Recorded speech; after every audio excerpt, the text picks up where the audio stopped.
अस्सलाम वालेकुम student, welcome to the channel collect the notes. हम क्लासिकल मैकेनिक्स के एमसीक्यूज़ के हवाले से बात कर रहे थे। पहले हमने उसे क्लासिकल मैकेनिक्स के एमसीक्यूज़ को चैप्टर वाइज में देखा। अब हम एज अ पूरे कोर्स को लेकर चलते हैं। तो चलें, उम्मीद है कि आप लोगों के लिए ये वीडियो बहुत ज़्यादा हेल्पफुल रहेगी। So let's start the video.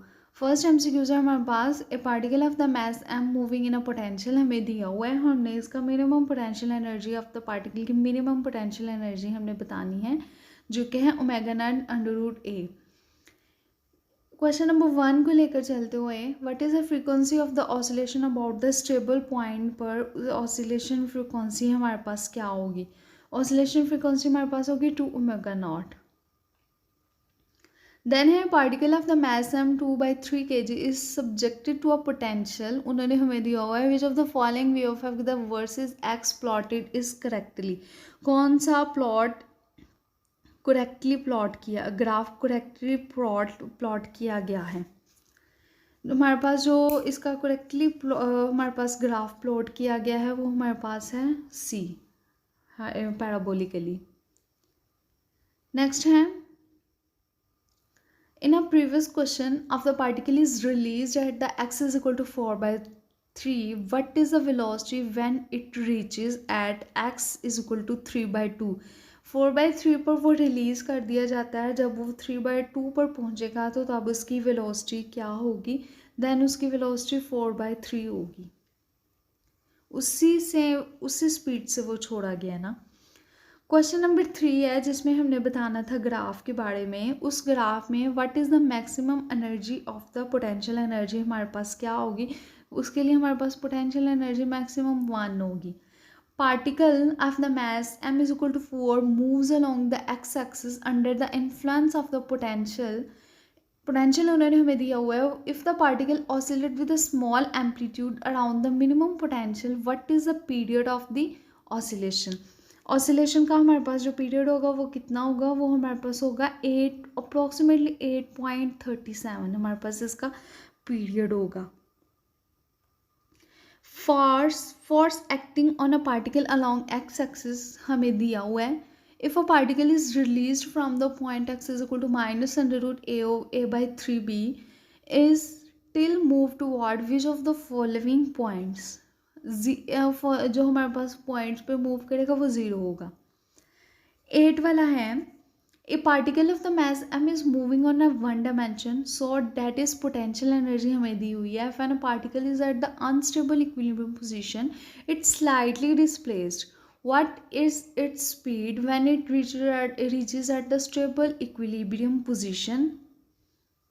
होगी 64 b³/27 m², c whole 1/4।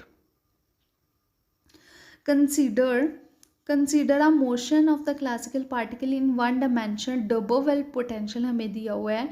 Particle is placed infinitesimally from the minimum of the positive axis and friction is neglected, then the particle will execute simple harmonic motion in right well with the angular velocity omega square. Omega is equal to 2। I think ये MCQs हमने पीछे revise भी करके आए हुए हैं, क्योंकि अब हम as a whole chapter entirely book को लेकर चल रहे हैं, इसीलिए मिक्स जा रही हैं हर चैप्टर से, रिजिड बॉडी, स्मॉल ऑसिलेशन, सब से, हैमिल्टोनियन, लैग्रैंजियन, सब।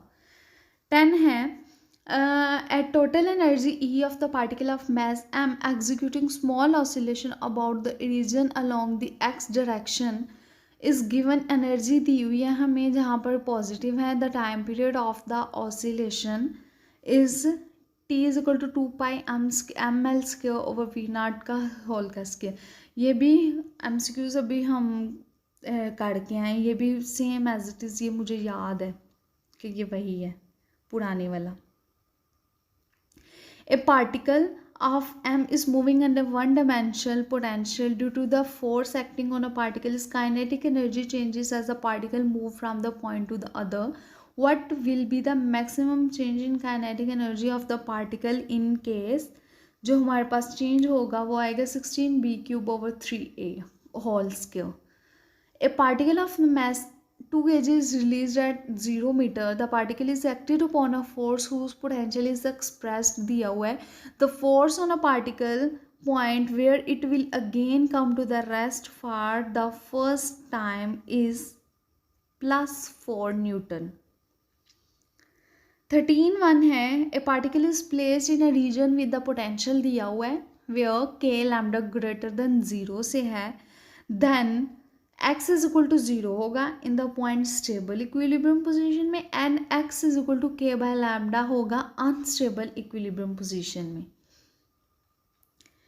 देन है a particle of mass m moving under potential दिया हुआ है. Frequency of the oscillation about the stable equilibrium position जो होगा वो होगा 12 AB और m के होल 1/4. ये भी पुराने वाला हमने पढ़ा हुआ है. ये बल्कि ऑलमोस्ट सारे MCQs वही हैं जो हमने चैप्टर वाइज सीरीज़ में पढ़े थे. ये बस उन्हें कंबाइन करके यहाँ पर एज एक एंटायर चैप्टर की सूरत में दे दिए हुए हैं. In the previous question from the particle is maximum at x is equal to 0. ये भी हमने पढ़ा है. यहाँ पर ही हमारी एक पार्ट 1 इसका कंप्लीट होता है. मैं नेक्स्ट पार्ट 2 के साथ आऊँगी. ठीक है. ऑनलाइन का सिस्टम तो नहीं है लेकिन आई होप कि ये फिर भी आप लोगों के लिए मुफीद है, क्योंकि कुछ स्टूडेंट्स ऐसे होते हैं कि जो चूँकि MCQs में हर पॉइंट हर बात बताई होती है, कॉन्सेप्चुअल बेस्ड क्वेश्चंस होते हैं, इसीलिए अगर हमने कॉन्सेप्चुअल बेस्ड स्टडी करनी हो तो हम MCQs पढ़ के भी हम अपना पूरा चैप्टर रेडी कर सकते हैं. उम्मीद है आप लोगों के लिए हेल्पफुल रही होगी. लाइक शेयर कमेंट अपने फेलोज़ के साथ ज़रूर शेयर कीजिएगा. तब तक के लिए अल्लाह हाफिज़. दुआओं में याद रखिएगा.